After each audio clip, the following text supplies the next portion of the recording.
Hi, everyone. Welcome back to Rich Souls. I am particularly happy to be recording right now, which is astonishing because I'm not very happy right now in general, to be honest. But I'm so pleased to be with you here and to hopefully make some podcast magic in the 20 or 30 minutes or so that we have together. So, welcome back to the show. Today is another solo episode, and I promise more guest episodes are going to be on the way. I think I might have mentioned this in a recent episode or at the start of one of the recent solos, but it's just been a season of solos unintentionally. And yeah, like I said, I have some really exciting guests coming on in June and July and then just falling after. But yeah, like my guest books are just filling up. It's just scheduling means that I've had to just record some solos over this period. So it is what it is. If you have been listening to these solos, thank you so much. I really appreciate you being here. And I feel like this solo series has been challenging me to peel the layers back more and more and to get more and more vulnerable sharing on here, which I regularly talk about, but it's just an interesting, milestone that I get to be a part of and witness in myself every single week when I record. So I really appreciate you being along with me in that process by listening. Okay, so today's topic, I want to call it When Shit Hits the Fan. So I think everybody has times in their lives when a ton of things just happen at once. Well, when shit hits the fan, multiple things happen seemingly at once or simultaneously. And it's just so overwhelming and destabilizing that, everything, the world feels upside down and everything feels overwhelming, including smaller things that wouldn't normally stress you out. But because you're so fatigued in maybe multiple senses of the word, the little things really do add up. It's like death by 1,000 cuts. I would say that I have been in one of those seasons in the past couple of weeks where I don't know up from down. I feel like it's like that feeling when you're in the ocean, in the Pacific Ocean specifically, and then a huge wave just grabs you and takes you under and you have absolutely no control of your body. And you're terrified and you're just trying to hang on for dear life. But there's only so much you can do because it's you versus the ocean. That's how it feels right now. And honestly, I don't think it's just me. I have been talking to loved ones quite often during this period, and it seems like everybody is in a season of transition and that they're feeling their own turbulence. And I would say that has made it selfishly harder for me to even ask for support because everybody needs support. But then there's also the beauty of being that form of support when you have capacity and then receiving it when somebody else has greater capacity at any moment to moment. But yeah, this topic, when shit hits the fan. And I think when seasons like this happen, it's really easy to be swept up in it. At least speaking for myself, I get so swept up in it. And I think that one of the top 3 things that I can work on is when seasons like this happen, that I don't get pulled under into, say, victim consciousness and into this sense of being helpless and a sense of everything being like this forever. That is one of my Achilles heels. And every time something like this happens, I do notice a progression of sorts. I'm almost less emotional, but my inner narrative is more intense in a way. And I see some kind of progression, but I this is just something that I have been working on for years and years and years. And that I admittedly need to get a lot better at, because it's really easy when things are good, easy, even neutral, to just say, oh yeah, my practice is I'm so dialed right now and everything's, great, and maybe things aren't where I want them to be, but I'm okay with it.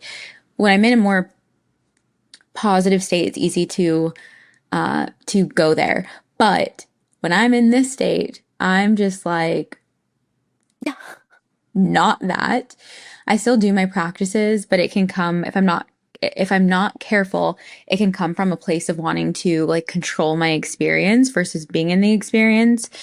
And that is also something that I'm working on. But I thought it could be a little bit interesting if I just recap some of the seasons in which there's so much overwhelming change at once, but that it ended up being okay in the end, even though it was really overwhelming and destabilizing. And I definitely had breakdowns, but they led to breakthroughs. If you're not watching, I'm doing like the air quotes because it is a phenomenon, isn't it? It's like hitting these what feels like rock bottoms sometimes become a really pivotal point in life that helps us take the next step in our journeys. And it sucks that I feel that it sucks that we have to go through such overwhelm and oftentimes devastation to get there. But that's life, isn't it? And life is not just the devastation and the breakdowns. It is also the breakthroughs and the achievements and the satisfaction and breaking through the limitations that we might currently have on our lives from, just from being a human and wanting things to be a certain way and to be comfortable and cozy and safe and smooth. That state sometimes gets rocked by whatever you want to assign it to, whether it's the divine or like the nature of the universe or what have you. And that usually is a byproduct. If we are able to tap in and work with that energy, we can find ourselves actually on a new trajectory that is more in line with what we wanted all along. So I'm going to give you 3 seasons of this. All of these happened in the last 6 years or so. So first one, I was living in Long Beach and I was also at my old corporate job. I used to be very heavy on the conference circuit, and it was actually about this time of year when it was known to just be a heavy conference season. And I was averaging probably 2 to 3 conferences in a month, if I remember correctly, something like that. And also a bunch of like actual projects. I wasn't just going to conferences. I had video shoots during that time as well, and was just juggling a ton. And I believe, that was the foundation. I believe that it was a former roommate that I had had in the year prior that had passed away first, because what this season was marked by was death. And yeah, I'm pretty sure it was my former roommate. He was, I think, 27 at the time. I lived with him for a couple of months and had made friends with him and the other roommates. And I actually would go and like scooter around Long Beach with all of my male roommates and their friends. And just, it was so fun. It was like in my first year of living in Long Beach, up until I got injured. And then I stopped doing that, injured on a scooter, that is, which was totally my fault, by the way, but it was still traumatizing enough that I stopped scootering. Anyway, this roommate had passed away very suddenly. I hadn't talked to him for a few months, and it was understandably so destabilizing because, well, I hadn't talked to him for months, maybe even just like a month. I had only recently stopped living with him, and I had such fond memories with him. And also he was, again, 27. He was so young, and it was a lot to wrap my head and my heart around. Again, understandably, for all of his loved ones and for anybody who heard the story, it was a very devastating experience, as you can imagine. And not to say that for anybody who haven't know who and what I'm talking about, not to say that obviously my experience was any more devastating than any of theirs. Like, some of my friends were much closer to him, and I'm sure I know, like, experienced a level of devastation that is not even closely comparable to what I experienced. But and of course, like the devastation of his family. But nevertheless, that was just something that I was processing in my experience. It was within about a week or two that it started to look like my grandfather would be likely passing away soon as well. And in that case, we had a sense that this would be happening, things were going in this direction, but it was still extremely overwhelming when it happened, obviously. And again, with like such a close period to when my roommate had passed away. And I was so overwhelmed. I think I was also starting to work on some core traumas. And I had recently found a therapist and was kind of hesitant just because I hadn't really sought help outside of myself up until that point. And after they both passed away, I went to my therapist and I broke down and I was like, I need support. I need support. And she was there for me and she was so lovely and sweet. And she just told me like, you're going to come start seeing me and we're going to work on this together. You're not alone and it's going to be okay. Something that she'd also said was, death comes in threes. Some of you, if you know me in real life, probably know how this story turns out. I get a call about a week later from one of my therapist colleagues telling me that my therapist had passed away. And so within less than a month, if I'm recalling correctly, I had experienced 3 people in my life passing away, of course, to various degrees of closeness and whatever other modifications that I could put on this. But slice it any way you want. 3 passings, including of a family member, somebody who's younger, and then somebody who I was seeking emotional support from. It was overwhelming. And it was, I remember finding out, I think it was about my roommate's passing actually at a conference and just like going, I was like boothing. I had to smile and talk about the company and go to dinners and network. And, I felt like I had to do that and I felt like I had to be normal. And I remember stepping away from the booth, going to the bathroom, into a stall and just like being shocked and in disbelief. And I don't think I even cried because I was just like, I am in on mode. There's no space for me to cry. And I think it was after that conference on my way back that I went to my grandfather's funeral. And then it was, it was just such a intense time. And honestly, the breakthrough in that I think was much more subtle. It was to do with my career and that job and realizing that I was sacrificing myself repeatedly and sacrificing my personal life and sacrificing my connections to my friends and family for a job. And at the time, I probably blamed the job, honestly. But in hindsight, I know that it was me and that I was taking that posture towards work. And it affected how I showed up during those experiences and how much of it I actually felt my way through. But I just remember it being such a weird time. So that was that one. But I do see it as being a catalyst for recognizing how a shift in my career would have been healthy for me. And that was in the form of the job change, but then also in the form of my own mindset. But of course, I was like much younger then. I didn't honestly think of my mindset as much. I knew I had to take responsibility, but I wasn't ready to, to be honest. And if I did, which I'm sure I tried, it was in a limited capacity because that's what happens when you're at that age. Okay, next time. Now that one was like the saddest and heaviest, I think. Another time was when I was leaving Long Beach. I had experienced 3 kinds of breakups. I had a romantic partnership breakup, and then I had a friend breakup with one of my roommates who I'm friends with again, who I adore and love so much. Thank goodness she's back in my life, but we had like a friend breakup at that time.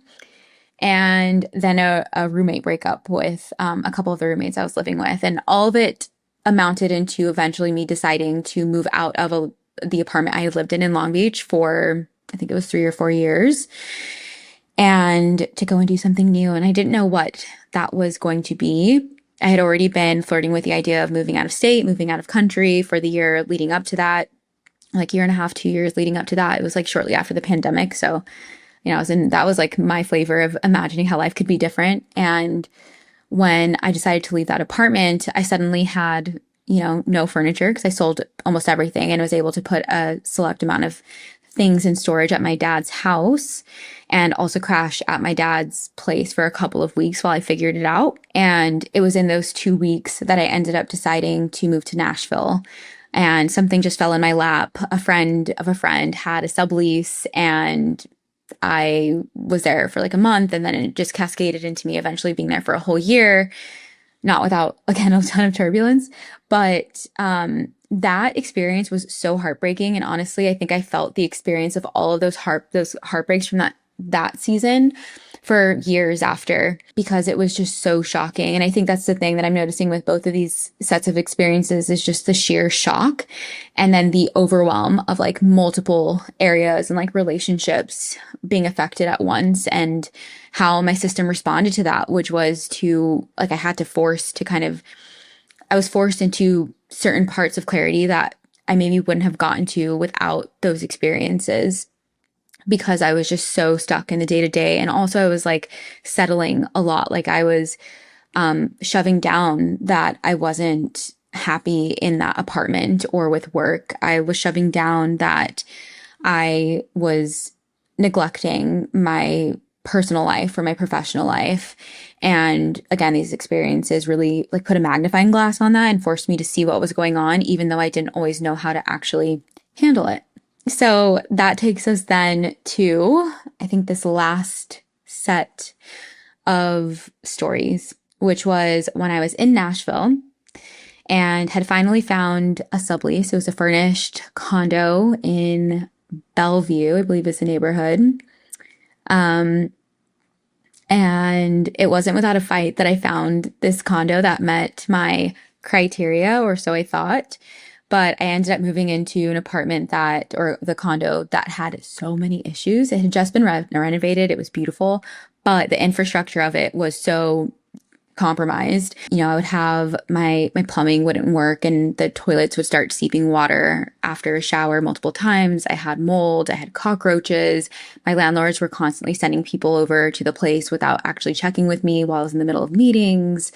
That's like kind of those are the big things, but I just remember being so overwhelmed. Like there were other smaller things like my AC being out, and like I had such a hard time socializing during that time. I also was in like such a deep healing phase at that time, reflecting on those breakups in Long Beach and recognizing my role in them, and like questioning why I kept attracting the same kinds of experiences and how I could take responsibility for that and the origins of them and all of that stuff. That year was very much me doing that kind of work while also trying to like make what I want happen through self-improvement work and a little bit of aligned action, but honestly, a lot of self-improvement work. And I think that is like, in hindsight, I'm like, that's what I needed. I needed to just go there and do a lot of healing. And I want to dig into what healing means, because I've gotten pushed back on that recently.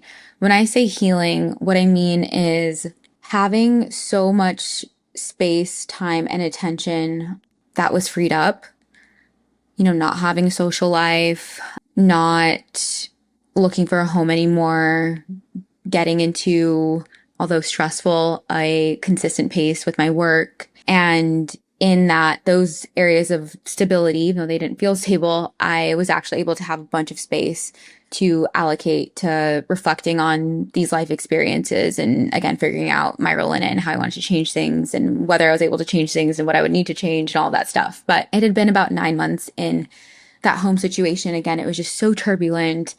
And it was I think it was January.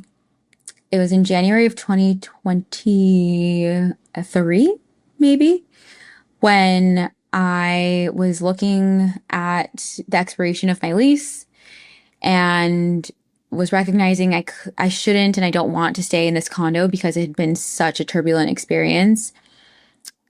And I fundamentally just wasn't feeling accepted or respected by my landlords, just with them constantly coming into the house without notifying me or even taking my requests seriously when they were like with the plumbing issues or the cockroaches and whatnot. And so I started looking for apartments around Nashville and was starting to feel into like, oh, I don't think I want to be here. I don't think I like Nashville for me to live in. I'm so excited for the day I go back to Nashville, honestly, and experience it after having moved through that season, because I do think it's such a cool place. But for me at the time, living there just simply did not make sense. And after a year in mostly solitude, I was ready to be by friends again. And I was starting to feel into that, but I had just changed my license over. I had like, I don't know, I just had mentally and emotionally committed to being in Nashville for a period of time. And in a way, I wasn't ready to pull the plug on that. But the plug ended up getting pulled on me in a way, because I think it was actually New Year's Day. Oh, no. It was Christmas going into like the New Year's week when Nashville had a freeze. I was without power for, I think, 2 to 3 days. I didn't know really anybody. I had like a neighbor I ended up going to in the last day, but otherwise it was, picture me in the cold, like sub-zero with my headlamp and as many jackets as I could find in my condo, just terrified. And terrified because of the freeze, but also because of a lot of the things that I was healing at the time. Yeah. Because like in hindsight, even then I knew like I should have just gotten a hotel or an Airbnb, but I had so many fears coming up and I think like limiting beliefs about myself that kept me from wanting to give that to myself, from like taking care of myself. But that had happened and it was extremely traumatizing, honestly. And I think just a couple weeks later, I'd had multiple things happen with the condo again, like the floors, the plumbing was like flooding again. And then I think one other thing happened with the condo and the landlords were being really nonchalant about it, or just like, I don't know if that's the right word. I just knew I couldn't stay a tenant of theirs based on how they were treating me and the situations that would come up with their condos and the lack of responsibility that they were taking for that. And I was like, you know what? It's time to move, and it's time to move out of Nashville. And I think it was like a Monday or Tuesday morning. I just remember deciding and being like, all right, we're leaving. I have 1 month. I'm going to put in my notice and I am going to, I'm going to do this, and I don't know where I'm going to go. And I had a couple of places in mind. Austin ended up becoming one of them. And then just like with Nashville, a place fell in my lap thanks to an acquaintance out here. And, it was so exciting because it was the quickest decision I had made about, and like with like such certainty that I had made about like making a huge life transition. But again, it wasn't without all of that pressure that I was able to make that decision quickly and then pivot and end up in living in Austin, which is a city that I love and have loved living in for so long. And that has been so deeply resonant and healed so many of my wounds around home and safety in home. And I'm just so grateful for that. And it's one of the, of course, freshest examples of having a significant breakthrough after a season of a lot of stress. And, in each of these situations, there were like other stressors going on. Those are just the ones that I felt like, were most potent. And I remember, but there's always going to be a dial tone, I think, of stress, when you're, I think maybe for me, but maybe also if you're somebody who is very aware of the ways that they hold themselves back, or that they haven't created the life that they want to live. It's almost like a gift to be able to look out at life and sense into where there are disconnects, but it also creates it can create a lot of dissatisfaction and like overwhelm and stress and trying to institute changes when we can make changes, but also like life has to meet us there. And again, I think that's what these kinds of experiences seem to be marked by, is like life meeting us where we are. And sometimes that means earthquaking the heck out of us to shake loose things that are not good for us or not resonant with us or not truly what we want. And that in that earthquaking, we are able to create space within our lives and in our bodies, our nervous systems, to sense into the bigger, better, and more fulfilling people and things that would actually serve us as individuals and serve our lives and that we can serve as well. All that to say is the past couple of weeks have been so emotionally exhausting from so many angles. And today I'm flying to California in a couple hours after my flight got delayed by like 4 hours. And I'm like so underslept because of some stress. I have like a 24-hour sleep deficit from the past 2 weeks. My heart hurts. I have been in like a state of fear about some family matters, and it's just been like from all angles. And I, before getting on here, was 1,029% in victimhood, feeling just so overwhelmed, so done, so whiny. And I've been so whiny. I can get so whiny when things like this happen. But I'm also feeling, now that I've recorded this and recapped these seasons of life with you guys, I'm also feeling so freaking lucky to have this podcast and to have a place where I can reflect on life and recognize patterns and the lessons that come from them, and just kind of share and commiserate on these very common human experiences. Like my overwhelm right now and my overwhelm in the past might not look like yours at all, but I'm fairly confident that you can identify with seasons where it's just been one thing after the other, that it's been so destabilizing and has pushed you into a state of giving up, of surrender, and that oftentimes, like really beautiful things can follow from that, whether it's intuitive clarity, whether it's things outside of us just kind of clicking and landing in a way that we weren't expecting. And again, I'm just really grateful I get to reflect on that and feel into that through this podcast episode that I just recorded with you all. So my sense is that I am not the only one who's in a season of immense change and transformation, and a handful of which you might not want to be experiencing if you're anything like me, but that you are, because welcome to planet Earth. And if you are, I guess I want to impart on you that you are not alone, that if you are overwhelmed and you don't know what to do with your feelings, I highly support and encourage you both feeling those feelings and also intentionally distracting yourself, because when there is so much change happening at once, our systems already have a mechanism for kind of titrating us into truly deeply feeling and experiencing them.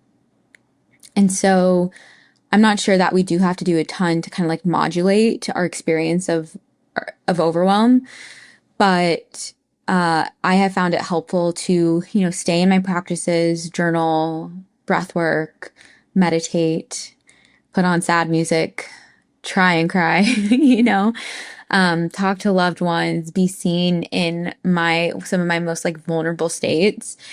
And also to like go to a party or a festival or scroll on social media or like whine. like, I don't know if I'm doing this perfectly. I'm probably not, but, I am moving through it, and I am feeling a lot. And I think it's a good thing that I'm feeling so much as I'm going through this, and that I'm so freaking overwhelmed.